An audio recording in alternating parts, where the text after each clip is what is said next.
Olá, meu nome é Ariana e irei iniciar a apresentação do nosso trabalho sobre acessibilidade de pessoas com deficiência física envolvendo a engenharia civil. A mobilidade urbana, segundo Barbosa, está intensamente relacionada à acessibilidade, visando ao direito e à necessidade que as pessoas têm de se locomover. A engenharia civil, juntamente com normas regulamentadoras, pode auxiliar em melhorias nestas áreas, visando a garantia de promover a acessibilidade de pessoas que necessitam de locomoção e possuem alguma deficiência que as impedem de utilizar os meios urbanos tradicionais.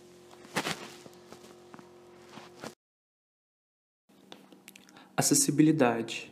Bom, historicamente, segundo Araújo e Torres, acessibilidade deu início na década de 40 para designar a condição de acesso das pessoas com deficiência vinculada ao surgimento de serviços de reabilitação física e profissional. Inicialmente, era descrita como uma condição de mobilidade e eliminação de barreiras arquitetônicas e urbanísticas, numa clara alusão às condições de acesso a edifícios e meios de transporte. Pois bem, não deveríamos ter uma visão negativa referente às novas condições de mobilidade e planejamento, pelo fato de favorecer apenas pessoas com condição especial, pois dessa forma estaríamos dividindo a sociedade em segmento e as diferenciando uma das outras. Não as visando de uma maneira pejorativa, estamos aproximando cada vez mais da igualdade. Sendo assim, todos buscando aprimorar seus projetos e ideias mais próximos da realidade de todas as pessoas. Pois bem, o cidadão chega a se questionar se naquele local ele aparenta algum tipo de deficiência, pois o mesmo não precisa de ajuda de terceiros, por causa de um ambiente todo adaptado. Deficiências. Considera-se deficiência toda perda ou anormalidade da estrutura ou função psicológica, física ou anatômica que gera incapacidade para desenvolver uma atividade dentro do padrão considerado normal para o ser humano. Segundo o IBGE, Instituto Brasileiro de Geografia e Estatística, no Brasil, 45.606.048 brasileiros, cerca de 29,9% da população, têm algum tipo de deficiência, sendo visual, auditiva, motora, mental ou intelectual. Deficiência auditiva é caracterizada como uma perda total ou parcial, congênita ou adquirida da capacidade de compreender a fala através do ouvido. Deficiência visual é caracterizada por uma deficiência sensorial, na qual estão incluídas pessoas cegas e as que possuem uma baixa visão. Entende-se por cegueira a perda total da visão ou até a ausência da projeção de luz. Já a baixa visão é a alteração da capacidade funcional da visão. Deficiência mental. O conceito de deficiência mental utilizado atualmente pela AMF, Associação Americana de Deficiência Mental, não está vinculada apenas à média do quociente de inteligência inferior à média, o QI. Para ser considerado deficiência mental, a pessoa também precisa ter limitações significativas em no mínimo 2 áreas de habilidade, como por exemplo, a autossuficiência e o trabalho, o que acarreta restrição em sua adaptação social. Deficiência múltipla. Deficiência múltipla, também reconhecida pela sigla DM, é a expressão adotada para designar pessoas que têm mais de uma deficiência. É uma condição heterogênica que identifica diferentes grupos de pessoas, revelando e as associando às diversas deficiências que as afetam, umas com mais, outras com menos intensidade. Vamos falar agora sobre os parâmetros antropométricos. Estes parâmetros antropométricos são as dimensões que uma pessoa pode ocupar em um espaço. Temos que considerar também os espaços necessários para deslocamento em pé, de muleta, bengala, andador e cadeiras de roda. Esta figura mostra as dimensões referenciais para deslocamento de uma pessoa em pé. Esta figura mostra as dimensões da cadeira de rodas manual, motorizada e esportiva.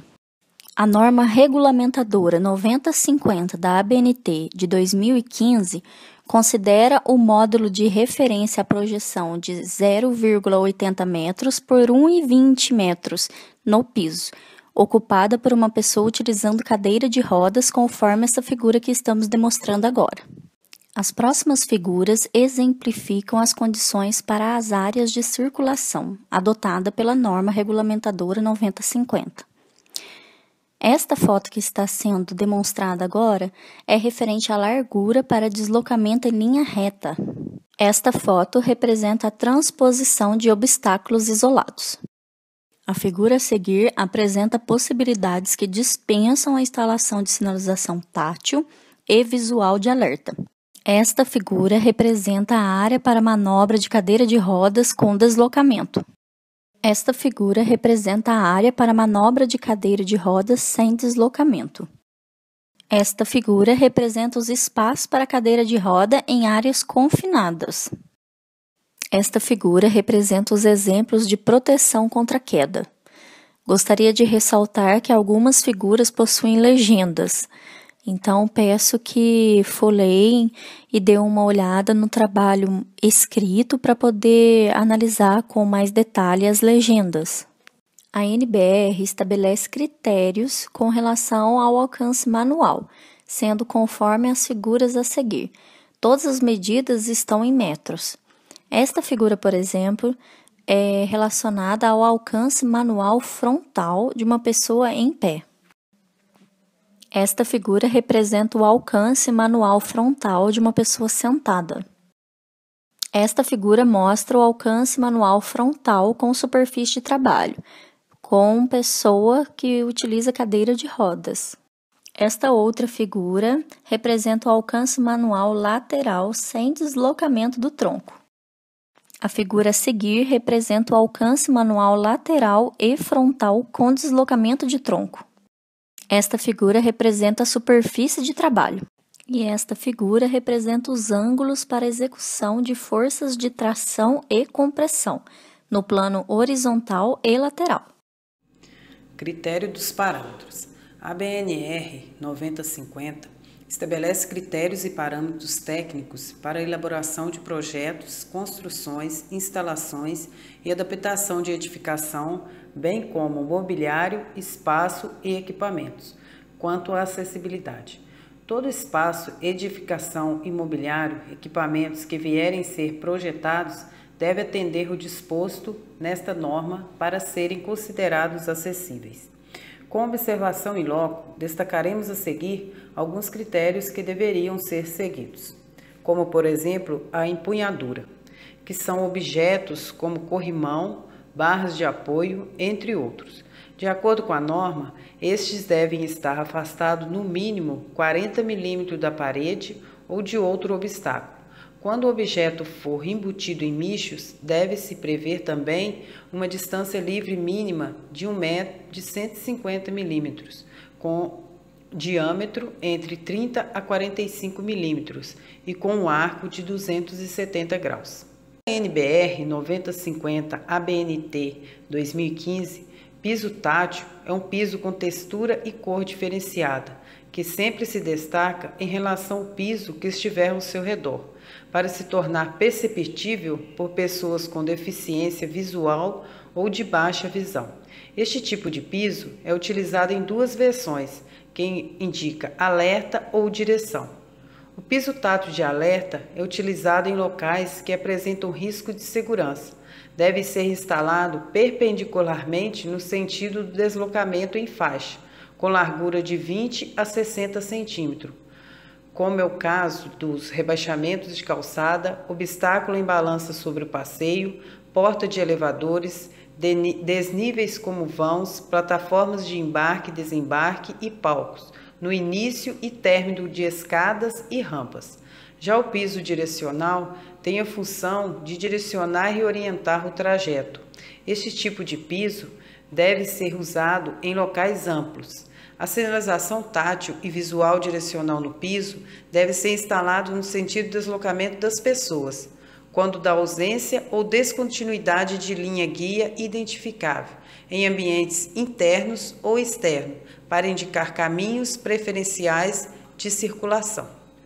Rampas. Rampa é uma inclinação da superfície do piso, longitudinal ao sentido de caminhamento, Considera-se rampa aquelas com declividade superior ou igual a 5%. Para calcular a inclinação de uma rampa, usa uma equação que relaciona a altura do desnível e o comprimento do projeto horizontal. A largura das rampas deve ser estabelecida de acordo com o fluxo de pessoa. A mínima recomendável é de 1,50 m, sendo o mínimo admissível de 1,20 m, e deve possuir corrimãos que deve ser instalado em ambos os lados, a 92 cm e a 70 cm do piso, medido da face superior até o ponto central do piso do patamar. Os corrimãos laterais devem ser contínuos, sem interrupção nos patamares das rampas, e deve ser prolongar paralelamente pelo menos por 30 cm nas extremidades, sem interferir com áreas de circulação ou prejudicar a vazão. Suas extremidades deverão ser fixadas no piso com segurança.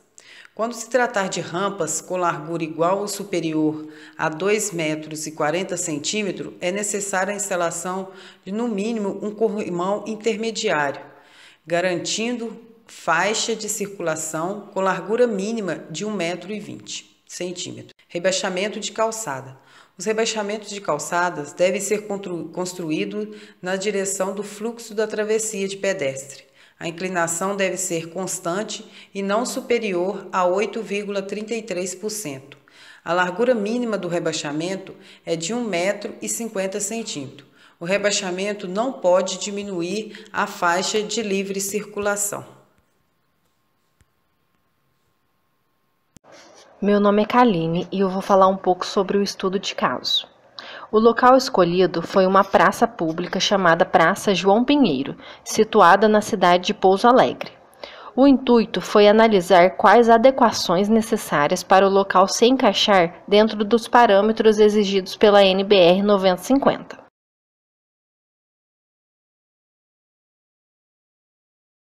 Segundo a NBR 9050-2015, a palavra acessibilidade tem por definição possibilidade e condição de alcance, percepção e entendimento para a utilização com segurança e autonomia de edificações, espaços, entre outros.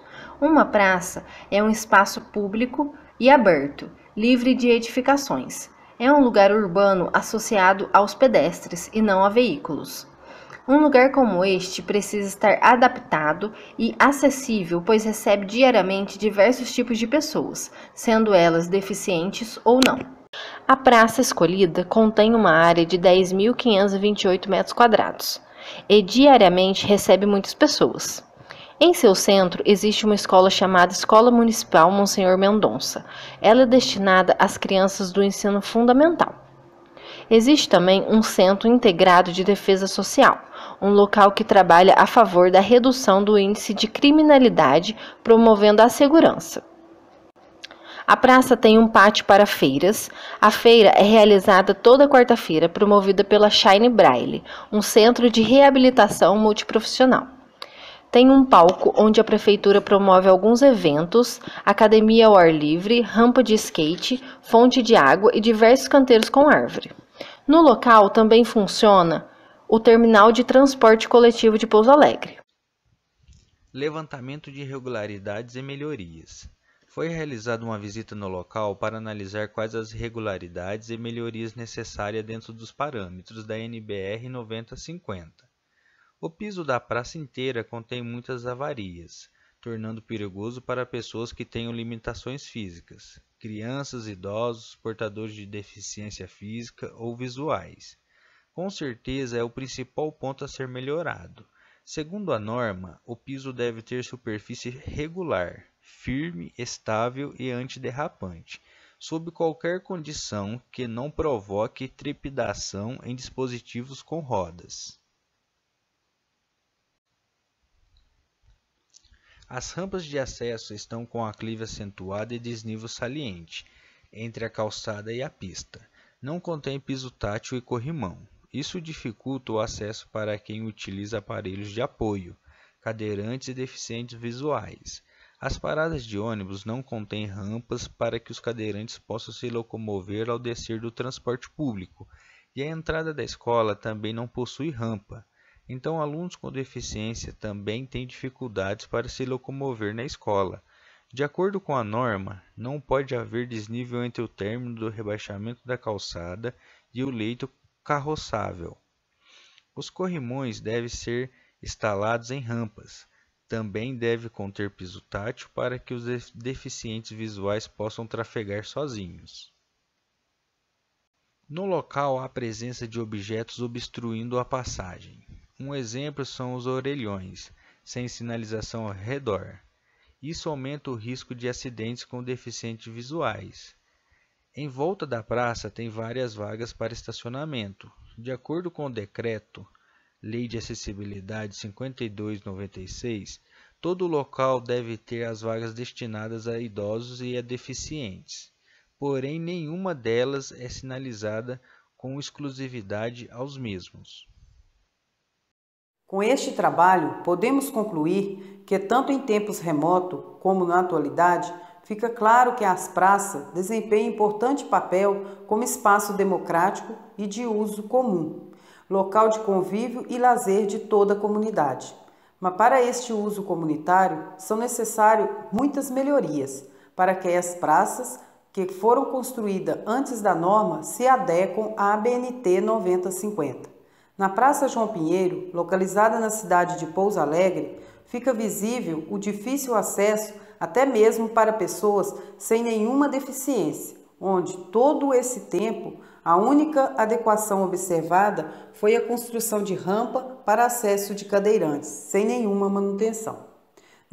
Na verdade, como todos os segmentos da sociedade, as pessoas com deficiência constituem um grupo diverso de indivíduos, sendo que as políticas públicas só serão eficazes se respeitarem tal diversidade.